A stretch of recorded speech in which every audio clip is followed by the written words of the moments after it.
Ibu Bapak yang terkasih dalam Tuhan kita Yesus Kristus, selamat malam. Kembali lagi dalam program Night Call GPIB.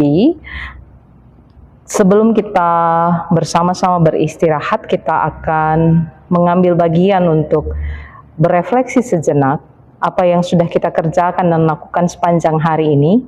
Namun kita akan dibimbing dalam terang firman Tuhan. Karena itu, mari bersama-sama mempersiapkan bagian bacaan firman Tuhan yang akan kita baca dan renungkan dari Kitab Wahyu, pasalnya yang ke-6, ayat 1 sampai dengan ayatnya yang ke-11. Kitab Wahyu, pasal 6, ayat 1 sampai dengan ayat 11. Sebelumnya mari berdoa, mohon bimbingan Roh Kudus. Kita berdoa. Dalam terang kasih karunia Tuhan, kami boleh diperhadapkan dengan malam hari, di mana kami sudah akan mengambil bagian dalam istirahat malam kami. Namun sebelumnya ya Tuhan, kami mau menaikkan syukur hati kami atas kebaikan-Mu sepanjang hari Engkau boleh menuntun kami. Dan sebelum kami beristirahat, kini kami mau membaca dan merenungkan bagian firman Tuhan yang sudah kami persiapkan. Kami memohon bimbingan Roh Kudus-Mu, agar firman yang kami baca dan renungkan sungguh menjadi bagian dalam hati dan pikiran kami untuk menguatkan kami terus memuliakan Tuhan dalam hidup dan kehidupan kami. Karena itu Tuhan bersabdalah, kami telah sedia mendengar. Amin. Ibu Bapak yang terkasih, firman Tuhan pada malam hari ini akan dibacakan oleh salah satu anak PA dari Jemaat Getsemani Jember. Wahyu pasal 6 ayat 1 sampai 11. Firman Tuhan, lalu aku melihat anak domba itu membuka yang pertama dari ketujuh meterai itu, dan aku mendengar yang pertama dari keempat makhluk itu berkata dengan suara bagaikan bunyi guruh, mari. Aku melihat sesungguhnya ada seekor kuda putih, dan orang yang menungganginya memegang sebuah panah, dan kepadanya dikaruniakan sebuah mahkota. Lalu ia maju sebagai pemenang untuk merebut kemenangan. Ketika anak domba itu membuka meterai yang kedua, aku mendengar makhluk yang kedua berkata, mari. Lalu majulah seekor kuda lain, seekor kuda merah seperti nyala api, dan orang yang menungganginya dikaruniakan kuasa untuk mengambil damai sejahtera dari atas bumi. Sehingga mereka saling membunuh, dan kepadanya dikaruniakan 9 pedang yang besar. Ketika anak domba itu membuka meterai yang ketiga, aku mendengar makhluk yang ketiga berkata, mari. Aku melihat sesungguhnya ada seekor kuda hitam, dan orang yang menungganginya memegang sebuah timbangan di tangannya. Aku mendengar seperti ada suara di tengah-tengah keempat makhluk itu berkata, secupak gandum sedinar dan 3 cupak jelai sedinar. Namun janganlah merusak minyak dan anggur itu. Ketika anak domba itu membuka meterai yang keempat, aku mendengar suara makhluk yang keempat berkata, mari. Aku melihat, sesungguhnya ada seekor kuda hijau kuning, dan orang yang menungganginya bernama Maut, dan kerajaan maut mengikutinya. Kepada mereka diberikan kuasa atas 1/4 dari bumi untuk membunuh dengan pedang, dan dengan kelaparan, dan dengan sampar, dan dengan binatang-binatang buas yang di bumi. Ketika anak domba itu membuka meterai yang kelima, aku melihat di bawah mezbah jiwa-jiwa mereka yang telah dibunuh oleh firman Allah dan oleh karena kesaksian yang mereka miliki. Mereka berseru dengan suara nyaring, berapa lamakah lagi ya penguasa yang kudus dan benar, engkau tidak menghakimi dan tidak membalaskan darah kami kepada mereka yang tinggal di bumi?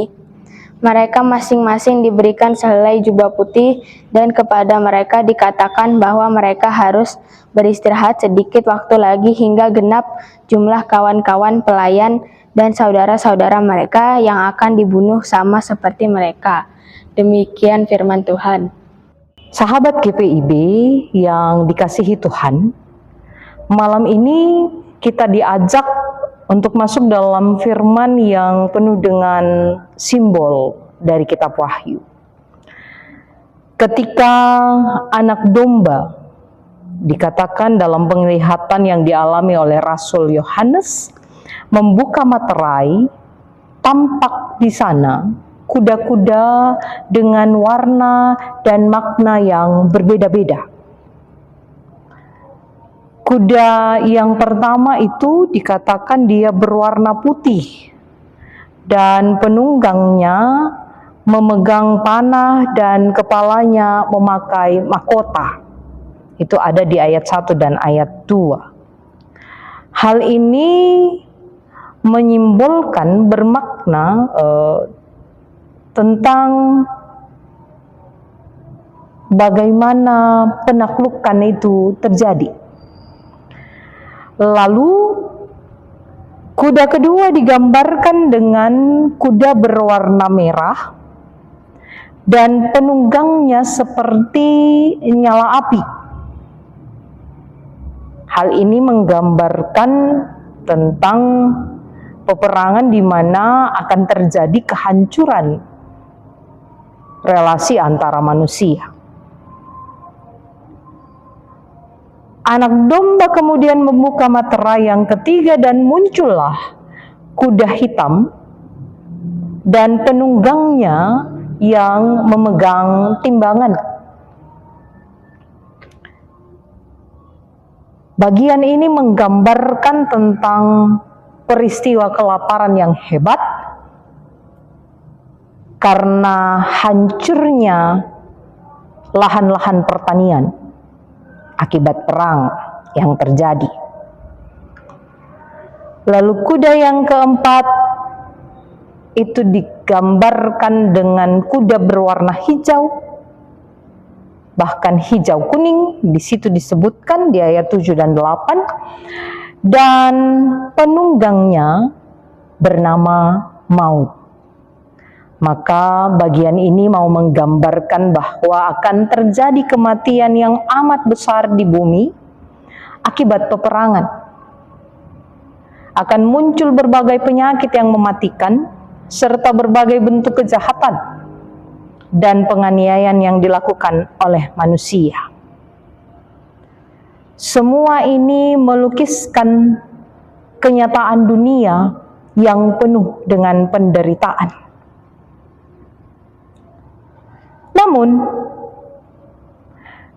di tengah gambaran yang kelam, kita juga mendengar jeritan orang-orang kudus di bawah mezbah. Mereka berseru menuntut keadilan dan Tuhan menjawab dengan memberikan jubah putih serta janji bahwa waktunya akan genap. Ibu bapak saudara yang Tuhan kasihi, realitas dunia yang penuh dengan pergumulan kemungkinan dapat digambarkan dengan 4 kuda yang muncul dalam penglihatan Rasul Yohanes, di mana 4 kuda yang muncul dalam penglihatan tersebut menggambarkan betapa dunia ini tidak lepas dari yang namanya penaklukan, tidak lepas dari yang namanya peperangan, tidak lepas dari yang namanya kelaparan bahkan maut. Karena itu firman Tuhan malam hari ini mengingatkan kita bahwa penderitaan itu bukanlah hal yang asing bagi umat manusia. Kita tidak perlu kaget, ibu bapak, bila hidup kita ini penuh dengan tantangan. Sebab firman sudah menyingkapkan kenyataan itu. Namun satu yang pasti bahwa ketika kita baca bagian ini dan orang kudus itu di bawah mezbah menyampaikan jeritannya begitu, Tuhan pun memberikan jawaban. Ini mau bilang bahwa jeritan orang kudus itu selalu didengar oleh Tuhan. Ketika jiwa-jiwa di bawah mezbah berseru menuntut keadilan, Tuhan tidak pernah tutup telinganya. Ia memberi mereka jubah putih. Itu tanda kemuliaan dan tanda penghiburan, ibu bapak. serta itu juga tanda di mana Tuhan meminta para orang kudus untuk menanti sampai rencana yang Tuhan kehendaki itu digenapi. Bagian ini menegaskan kepada ibu bapak dan saya, ketika kita berada dalam pergumulan yang berat, ketika kita diperhadapkan dengan tantangan hidup dan mati,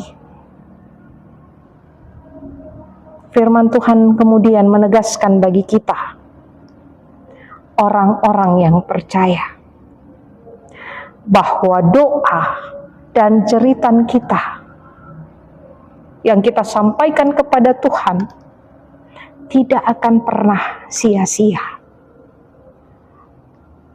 Meski penderitaan itu nyata, kita tetap dipanggil untuk tetap setia. Jubah putih yang digambarkan dalam Wahyu pasal 6 ini adalah tanda kemenangan. Bahwa penderitaan itu bukan akhir, melainkan jalan menuju kemuliaan. Dan karena itu kita diajak untuk sabar. Percaya bahwa Tuhan akan menegakkan keadilannya pada waktunya. Ibu bapak, saudara, sahabat GPIB, malam ini ibu bapak dan saya diingatkan bahwa ketika kita masih berada di dunia ini memang penuh dengan pergumulan, tetapi Tuhan tidak pernah meninggalkan umat-Nya. Ia mendengarkan jeritan kita. Ia memberi jubah putih sebagai tanda kasih dan kemenangan. Karena itu, ketika kita masuk dalam peristirahatan kita, meskipun banyak permasalahan kehidupan, ada gumul juang di dalamnya, beristirahatlah dalam damai. Percayalah bahwa pada waktunya Allah akan menegakkan keadilan dan akan membawa kita masuk dalam kemuliaan. Pada waktunya jeritanmu tidak akan sia-sia. Penantianmu akan dijawab. Namun yang perlu kita ingat adalah bukan waktu kita, tetapi waktu Tuhan. Karena itu dalam perjalanan kehidupan, bijaksanalah menunggu waktu Tuhan itu dalam kesetiaan. Selamat malam ibu bapak, Tuhan memberkati. Mari berdoa. Sahabat GPIB yang dikasihi Tuhan, malam ini kita diajak untuk masuk dalam firman yang penuh dengan simbol dari kitab Wahyu.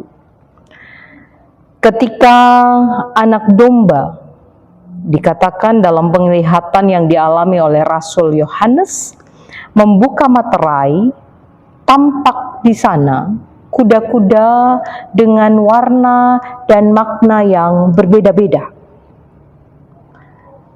Kuda yang pertama itu dikatakan dia berwarna putih dan penunggangnya memegang panah dan kepalanya memakai mahkota. Itu ada di ayat 1 dan ayat 2. Hal ini menyimbolkan, bermakna tentang bagaimana penaklukan itu terjadi. Lalu kuda kedua digambarkan dengan kuda berwarna merah dan penunggangnya seperti nyala api. Hal ini menggambarkan tentang peperangan di mana akan terjadi kehancuran relasi antara manusia. Anak domba kemudian membuka materai yang ketiga dan muncullah kuda hitam dan penunggangnya yang memegang timbangan. Bagian ini menggambarkan tentang peristiwa kelaparan yang hebat karena hancurnya lahan-lahan pertanian akibat perang yang terjadi. Lalu kuda yang keempat itu digambarkan dengan kuda berwarna hijau, bahkan hijau kuning, di situ disebutkan di ayat 7 dan 8, dan penunggangnya bernama Maut. Maka bagian ini mau menggambarkan bahwa akan terjadi kematian yang amat besar di bumi akibat peperangan. Akan muncul berbagai penyakit yang mematikan, serta berbagai bentuk kejahatan dan penganiayaan yang dilakukan oleh manusia. Semua ini melukiskan kenyataan dunia yang penuh dengan penderitaan. Namun,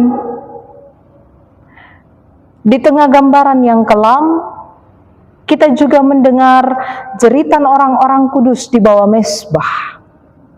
Mereka berseru menuntut keadilan dan Tuhan menjawab dengan memberikan jubah putih serta janji bahwa waktunya akan genap. Ibu bapak saudara yang Tuhan kasihi, realitas dunia yang penuh dengan pergumulan kemungkinan dapat digambarkan dengan 4 kuda yang muncul dalam penglihatan Rasul Yohanes,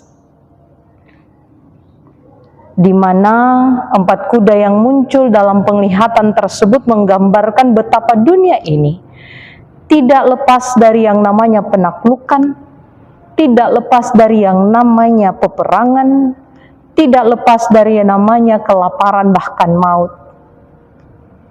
Karena itu firman Tuhan malam hari ini mengingatkan kita bahwa penderitaan itu bukanlah hal yang asing bagi umat manusia. Kita tidak perlu kaget, ibu bapak, bila hidup kita ini penuh dengan tantangan. Sebab firman sudah menyingkapkan kenyataan itu. Namun satu yang pasti bahwa ketika kita baca bagian ini dan orang kudus itu di bawah mezbah menyampaikan jeritannya begitu, Tuhan pun memberikan jawaban. Ini mau bilang bahwa jeritan orang kudus itu selalu didengar oleh Tuhan. Ketika jiwa-jiwa di bawah mezbah berseru menuntut keadilan, Tuhan tidak pernah tutup telinganya. Ia memberi mereka jubah putih. Itu tanda kemuliaan dan tanda penghiburan, ibu bapak. Serta itu juga tanda di mana Tuhan meminta para orang kudus untuk menanti sampai rencana yang Tuhan kehendaki itu digenapi. Bagian ini menegaskan kepada ibu bapak dan saya, ketika kita berada dalam pergumulan yang berat, ketika kita diperhadapkan dengan tantangan hidup dan mati, firman Tuhan kemudian menegaskan bagi kita, orang-orang yang percaya, bahwa doa dan jeritan kita yang kita sampaikan kepada Tuhan tidak akan pernah sia-sia. Meski penderitaan itu nyata, kita tetap dipanggil untuk tetap setia. Jubah putih yang digambarkan dalam Wahyu pasal 6 ini adalah tanda kemenangan. Bahwa penderitaan itu bukan akhir, melainkan jalan menuju kemuliaan. Dan karena itu kita diajak untuk sabar. Percaya bahwa Tuhan akan menegakkan keadilannya pada waktunya. Ibu Bapak, Saudara, sahabat GPIB, malam ini Ibu Bapak dan saya diingatkan bahwa ketika kita masih berada di dunia ini memang penuh dengan pergumulan, tetapi Tuhan tidak pernah meninggalkan umat-Nya. Ia mendengarkan jeritan kita. Ia memberi jubah putih sebagai tanda kasih dan kemenangan. Karena itu, ketika kita masuk dalam peristirahatan kita, meskipun banyak permasalahan kehidupan, ada gumul juang di dalamnya, beristirahatlah dalam damai. Percayalah bahwa pada waktunya Allah akan menegakkan keadilan dan akan membawa kita masuk dalam kemuliaan. Pada waktunya, jeritanmu tidak akan sia-sia. Penantianmu akan dijawab. Namun yang perlu kita ingat adalah bukan waktu kita, tetapi waktu Tuhan. Karena itu dalam perjalanan kehidupan, bijaksanalah menunggu waktu Tuhan itu dalam kesetiaan. Selamat malam Ibu Bapak, Tuhan memberkati. Mari berdoa. Kami mengucap syukur untuk kasih karunia Tuhan dalam kehidupan kami. Meskipun kami diperhadapkan dengan berbagai macam gumul kehidupan, kami punya Tuhan yang setia, yang tidak pernah meninggalkan kami. Tuhan yang senantiasa hadir dalam hidup dan kehidupan kami. Karena itu, mampukan kami Tuhan untuk berefleksi, apakah dalam perjalanan kehidupan kami, dalam kami menghadapi gumul juang dan menanti jawaban Tuhan, kami boleh tetap setia. Tuntun kami dengan Roh Kudus-Mu, agar kami tidak bimbang. Kami tetap setia dan taat untuk melakukan apa yang Tuhan kehendaki, sampai Tuhan menjawab setiap doa dan gumul kami. Malam telah menjadi bagian dalam kehidupan kami Tuhan. Kami memohon penyertaan-Mu. Pulihkan kondisi tubuh kami. Pulihkan mereka yang sakit. Sehingga besok pagi kami boleh bangun dengan kekuatan baru untuk terus memuliakan Tuhan. Terima kasih Tuhan. Ini seru permohonan kami. Di dalam Kristus kami memohon. Amin. Sampai jumpa dalam program Night Call selanjutnya. Tuhan memberkati. Kami mengucap syukur untuk kasih karunia Tuhan dalam kehidupan kami. Meskipun kami diperhadapkan dengan berbagai macam gumul kehidupan, kami punya Tuhan yang setia, yang tidak pernah meninggalkan kami. Tuhan yang senantiasa hadir dalam hidup dan kehidupan kami.